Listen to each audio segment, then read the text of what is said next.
고린도후서 4장의 말씀을 읽을 때마다 힘이 납니다. 우리 사도 바울이 고린도 교회 편지를 보냈는데 그 교회가 분열의 현상이 있고 아주 여러 가지로 어려웠던 상황을 고린도 전서에 많이 그것을 언급했던 걸 볼 수가 있어요. 또 고린도 전서에 편지를 보내고 난 뒤에도 고린도 후서 그 다음 편지를 보낼 때 이 고린도 교회 성도들의 삶 가운데 신앙이 나약해지지 않기를 바라면서 여러 가지 시험도 있고 이단의 사설의 공격도 있고 또 세속화된 그런 음란한 문화 가운데 아주 신앙인들이 서로 연약해진 그런 나약한 모습을 보면서 말씀을 전하실 때 사도 바울은 아주 힘 있는 메시지를 전하고 있는 걸 볼 수가 있어요. 저는 우리 교회 성도님들이 이 귀한 말씀을 자꾸 읽고 또 읽으면서 사도 바울이 가졌던 성령의 충만함과 은혜 가운데 힘을 새롭게 얻으시기를 간절히 축원합니다. 근데 이 고린도 교회의 1절에 보면요, 사역의 내용에 대해서 말씀하고 있는데, 그러므로 우리가 이 직분을 받아 긍휼하심 대로 낙심하지 아니한다 그랬어요. 낙심하지 아니한다. 근데 이 사도 바울의 직분이 뭐냐면요, 뭐라고 설명하고 있냐면 그리스도의 편지라 3장에서 말씀해 주고 있어요. 그리스도의 편지, 우리는 그리스도의 편지입니다. 세상 사람들은 성경책을 잘 안 읽어요. 그런데 성경을 어떻게 세상 사람들이 알고 평가하냐면 예수 믿는 사람들의 행동을 보면서 성경이 뭔지 그때 아는 거예요. 그러니까 우리들은요, 우리가 성경이다 생각하고 살아야 될 줄로 믿습니다. 예수 그리스도의 편지로 살아야 될 줄로 믿습니다. 그러니까 예수 믿지 않는 사람들은 성경에 별로 관심도 없고 읽지 않으려고 그래요. 그런데 무엇에는 관심이 있냐면 예수 믿는 사람들이 어떻게 행동하나, 이거는 관심이 있어. 그래서 이 사도 바울이 정확하게 고린도 교회 성도들에게 가르쳐준 내용이 우리는 그리스도의 편지다. 예수 안 믿는 사람들이 우리를 보고서 하나님의 말씀이 무엇이고 하나님의 뜻이 무엇이고 그 성경 말씀의 내용에 대해서 우리의 행동을 보고서 판단한단 말이죠. 그러니까 사도 바울은 정확하게 깨우쳐 주신 것이 우리는 그리스도의 편지입니다. 한번 따라서 하실까요? 우리는 그리스도의 편지입니다. 우리가 바로 성경이 되는 거예요. 그래서 성경 말씀대로 살아갈 때, 성경 말씀에 그 내용이 그런 것이 있구나, 이렇게 아는 거예요. 그래서 우리가 자꾸 기회가 있을 때마다 하나님 말씀을 전하고 우리 행동 가운데서도 하나님의 뜻대로 하려고 애를 쓰고 기도하면서 성령의 이끌림 받아서 살아야 될 줄로 믿습니다.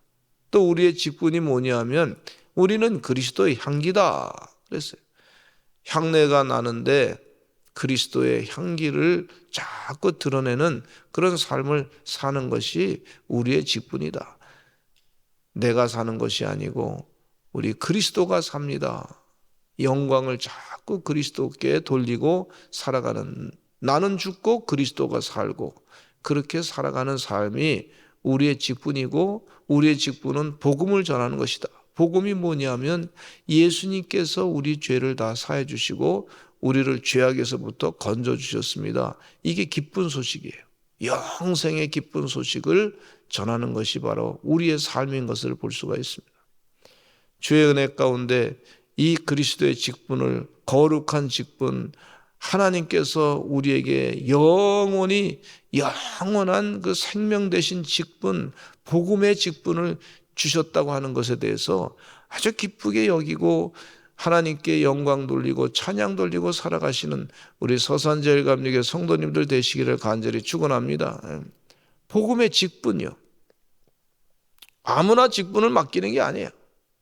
성령이 역사해가지고 그 마음 가운데 감동이 된 사람, 택하심을 받은 사람, 부르심을 받은 사람, 이 택하심과 부르심에 합당하게 내가 택함과 부르심을 받았다 하는 그런 믿음을 가지고 열심을 다해서 복음을 전하려고 하는 사람, 그 직분을 감당하는 사람, 이런 영광의 그런 직분을 감당하는 사람인 것을 볼 수가 있어요. 뭐 세상에 예수 안 믿는 사람들이 얼마나 많이 있습니까? 세상에 자기 이기적인 욕심을 위해서 사는 사람이 얼마나 많이 있습니까? 자기의 쾌락을 위해서 사는 사람이 얼마나 많이 있습니까? 뭐 세상에 악한 일을 하는 사람이 많이 있는 것을 볼 수가 있는데, 그 중에 하나님께서 우리를 택하여 불러가지고 복음을 전하는 그런 직분을 맡기셨단 말이죠. 집사로 부르시고, 또 권사님으로 부르시고, 장로님으로 부르시고, 목회자로 부르시고, 성도로 부르시고, 이 직분, 하나님께서 우리에게 주신 이 귀한 직분, 선교사로 부르시고, 그런 직분을 영광스럽게 생각하고 사실은 하나님의 귀한 종들이 되시기를 간절히 축원합니다. 이 고린도 교회 성도들이 이런 직분에 대해서, 하나님이 주신 이 복음 증거의 직분에 대해서 잘 영적인 그런 자의식을 가지고 살아라, 그렇게 말씀해 주고 있어요.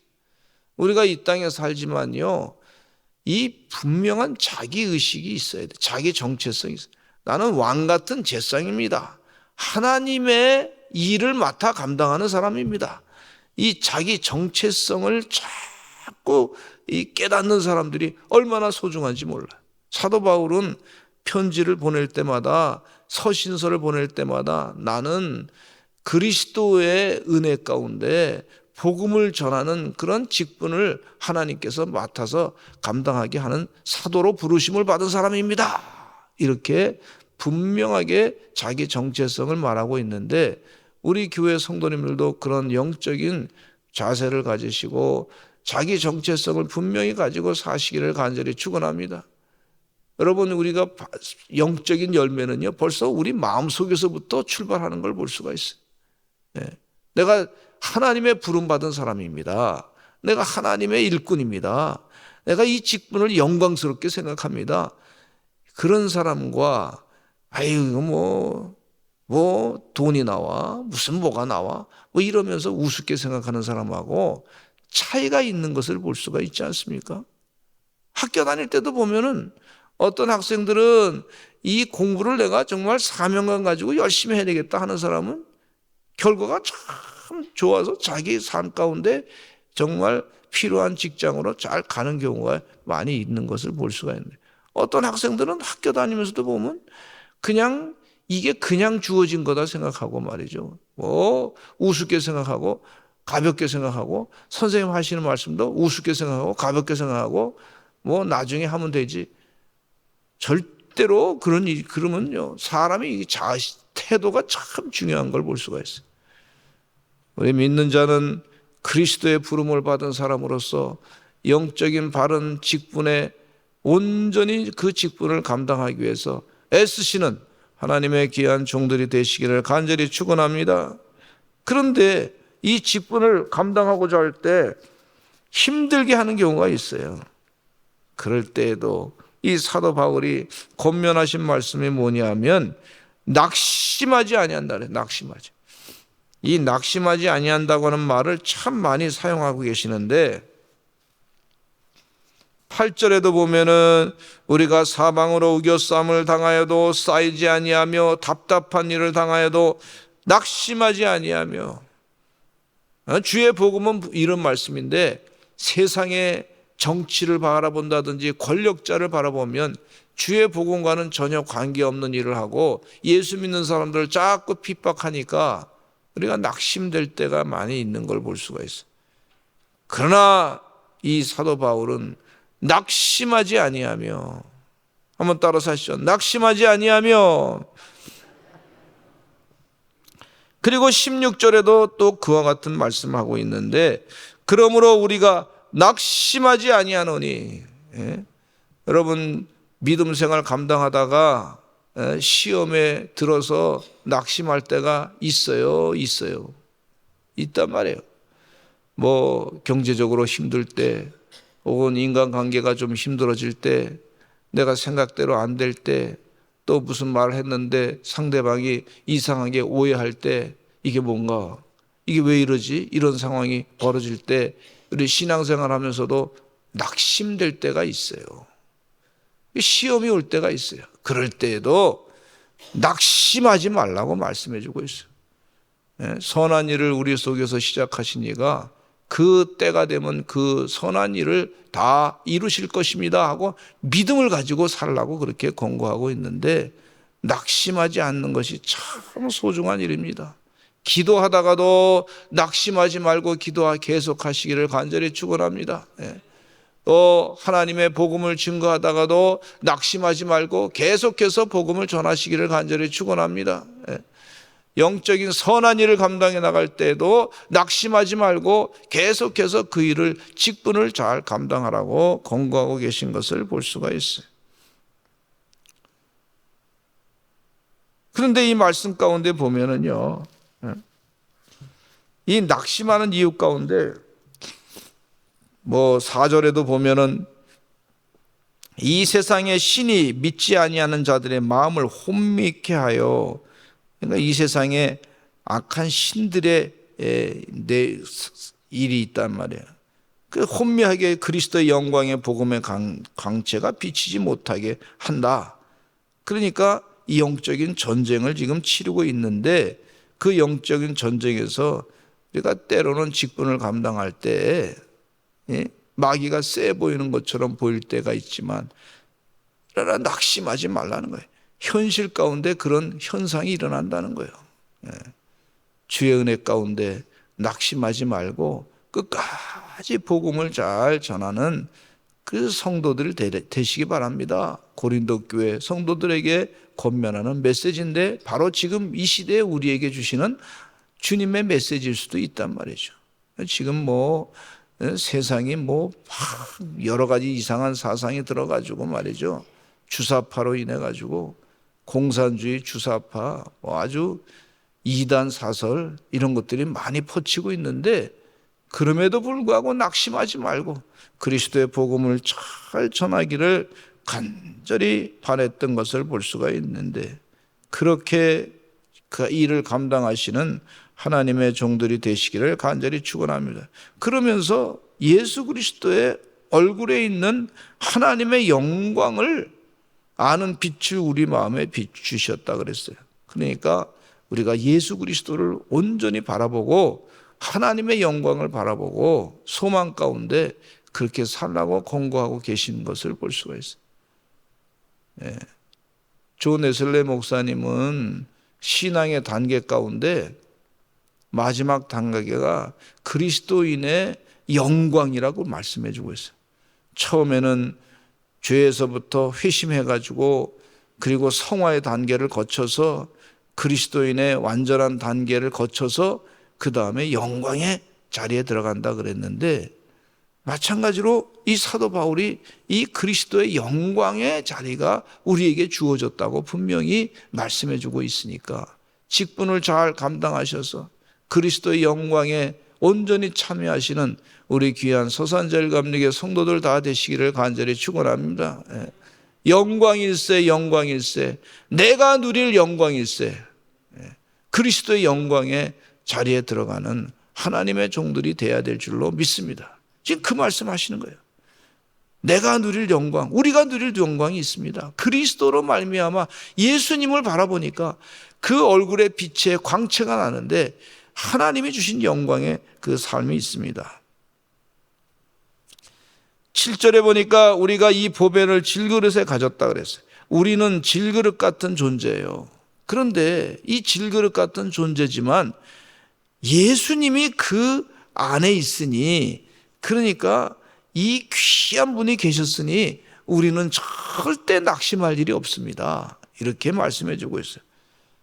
그리고 그분 때문에 우리가 큰 능력이 나타납니다. 우리 질그릇 같은 우리 육체의 몸이지만 우리 안에 예수님이 주인이 되셔서 우리 안에 계시니 우리는 심히 큰 능력이 그 안에 나타납니다. 할렐루야. 예. 할렐루야. 이 질그릇 같은 곳에 말이죠, 보석을 말이죠 하나 이렇게 탁 두면은요, 그러면 그 그릇이 말이죠 상당히 가치가 있어 보이지 않습니까? 예? 아주 귀한 분이 우리 가운데 지금 있는 거예요. 예수님이 우리 안에 계신 거예요. 그 얼마나 감사해요. 그러면서 하시는 말씀이 아주, 이 말씀을 보면 너무 힘이 나요. 우리가 사방으로 8절에 보니까 같이 한번 읽어보실까요? 10절까지 시작. 우리가 사방으로 우겨쌈을 당하여도 쌓이지 아니하며 답답한 일을 당하여도 낙심하지 아니하며 박해를 받아도 버림바 되지 아니하며 거꾸로뜨림을 당하여도 망하지 아니하고 우리가 항상 예수의 죽음을 몸에 짊어짐은 예수의 생명이 또한 우리 몸에 나타내게 하려 함이라. 할렐루야. 사방으로 우겨쌈을 당하여도 쌓이지 아니하고, 지금은 그런 말씀을 하시는, 이 전도하다 보니까 예수 믿는 사람들을 핍박하는데 사방으로 우겨쌈을 당하고 그런 경험을 하고 계신 거예요 지금. 그러나 쌓이지 않습니다. 답답한 일을 당해도 낙심하지 않습니다. 복음을 전하다가 참 이것도 못하고 저것도 못하고 답답한 일을 당할 때가 있잖아요. 그래도 낙심하지 않습니다. 박해를 받아도 버림받지 않습니다. 아주 굉장히 중요한 말씀. 저는 이 말씀 가운데 이 사도 바울이 아주 강한 부정을 하면서 강한 긍정의 말씀을 하시는 거예요. 강한 부정은 뭐냐? 현실에 대해서 이건 하나님의 뜻이 아니니 강한 부정을 하는 거예요. 그러나 그 강한 부정을 하면서 강한 긍정을, 하나님이 역사하시기 때문에 강한 긍정을 여기서 말씀해 주고 계시는 걸 볼 수가 있어요. 우리 믿음의 사람들은 반드시 그런 믿음을 가지고 승리하시기를 간절히 축원합니다. 이 말씀을 보면서 아주 힘이 나요. 우겨쌈을 당해도 쌓이지 않고, 세상은 우겨쌈을 당하고 세상은 우리를 막 그냥 힘들게 하지만은 쌓이지 아니하고, 답답한 일을 당해도 하면 답답한 일을 당하는데 낙심치 않고, 박해를 받아도 버림받지 아니하고, 거꾸로 뜨림을 당해도 절대 망하지 않는다. 이게 하나님이 우리에게 주신 그 사도 바울을 통한 힘을 주시는 은혜의 말씀인 줄로 믿습니다. 얼마나 감사해요. 이런 말씀을 어디서 듣겠어요? 근거가 뭐냐? 하나님이 함께 하시니까 가능한 겁니다, 이게. 그래서 사도 바울이 내게 능력 주시는 자 안에서 내가 모든 것을 할 수 있느니라, 이렇게 말씀하고 계시지 않습니까? 입에서부터 벌써 고백이 틀려, 고백이.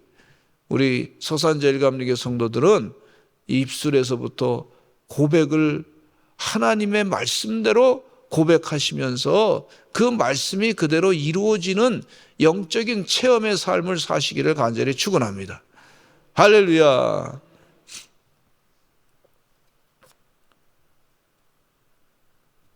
(15절의) 말씀 가운데 여러 가지 말씀이 있지만 정리하고자 하는데, 사람의 감사로 말미암아 은혜가 더하여 넘쳐서, 은혜도 우리가 구해야 될 줄로 믿습니다. 은혜가 더해져서 넘친다 그래서 한번 따라서 하실까요? 은혜가 더하여 넘쳐서, 이런 표현을 하고 있어요. 우리도 기도하실 때 하나님 은혜가 더해서 넘치게 될 줄로 믿습니다. 그리고 하나님께 영광 돌리게 될 줄로 믿습니다. 이렇게 기도하시기를 바랍니다. 사역 가운데 고난당하지만 그러나 그 가운데 은혜가 넘쳐서, 더해서 넘쳐서 하나님께 영광 돌리는 역사가 있게 될 줄로 믿습니다. 그리고 또 권고하는 말씀이, 그러므로 우리가 낙심하지 아니하노니 겉사람은 낡아지지만 속사람은 날로 새로워진다 그랬어요. 왜?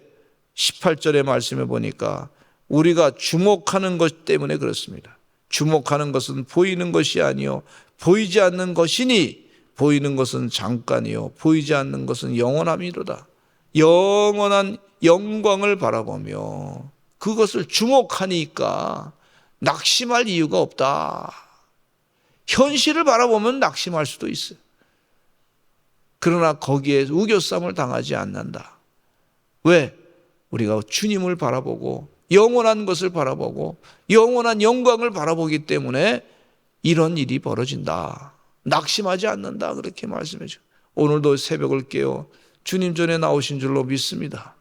우리 예수님 얼굴을 바라보시고 주님을 바라보고 하나님의 영광을 바라보고 기도하신 줄로 믿습니다.